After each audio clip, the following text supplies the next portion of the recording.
ಅಧ್ಯಕ್ಷರು ತಡೀರಿ ಒಂದ್ ನಿಮಿಷ. ತಿಳಿಯುವಂತ ಕನ್ನಡದಲ್ಲಿ ಮಾಡ್ರಿ. ಏನು ನಿಜ ಯಾವ ಕನ್ನಡದಲ್ಲಿ ಯಾರಿಗೂ ಕನ್ನಡ ಅಲ್ಲ ಇಂಗ್ಲಿಷ್ ಅಲ್ಲಿ ಓದಿದ್ರು ಕೂಡ ಶಬ್ದ ಅವು ಅದು ಏನೇನು ಶಬ್ದ ಅವು ಏನು ಬಿಲ್ ಮುಗಿಸ್ಲಿ. ಈಗ ಆ ಗೂಗಲ್ ಕನ್ನಡ ಮಾಡಬೇಡ್ರಿ, ನಮ್ ಕರ್ನಾಟಕ ಕನ್ನಡ ಮಾಡಿ. ಯತ್ನಾಳ್ ಕನ್ನಡ ಅವ್ರು ಹೇಳಿದ್ದು ಏನಿದ್ದು ಮಾನ್ಯ ಅಧ್ಯಕ್ಷರೇ ಒಂದೇ ಒಂದ್ ಸೆಕೆಂಡ್.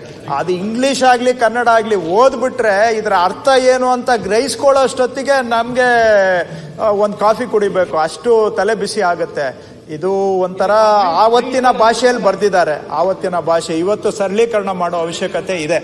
ಈ ಭೂಕಬಳಿಕೆ ನ್ಯಾಯಾಲಯ ಇದೆಯಲ್ಲ, ಇದರ ಜಡ್ಜಸ್ಸಿನ ಕಾರ್ಯವ್ಯಾಪ್ತಿ ಏನು ಅಂತೇಳಿ ಸ್ಪಷ್ಟಪಡಿಸ್ಬೇಕು ನೀವು. ಯಾಕಂದ್ರೆ ಒಬ್ರಿಬ್ರು ಜಡ್ಜಸ್ಸು ಶಿವಮೊಗ್ಗಕ್ಕೆ ಬಂದು ರೆವಿನ್ಯೂ ಅಫಿಷಿಯಲ್ಸನ್ನೆಲ್ಲ ಕರೆದು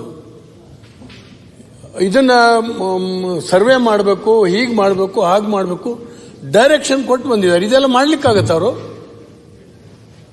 ಈ ರೀತಿಯಲ್ಲಿ ಅವರು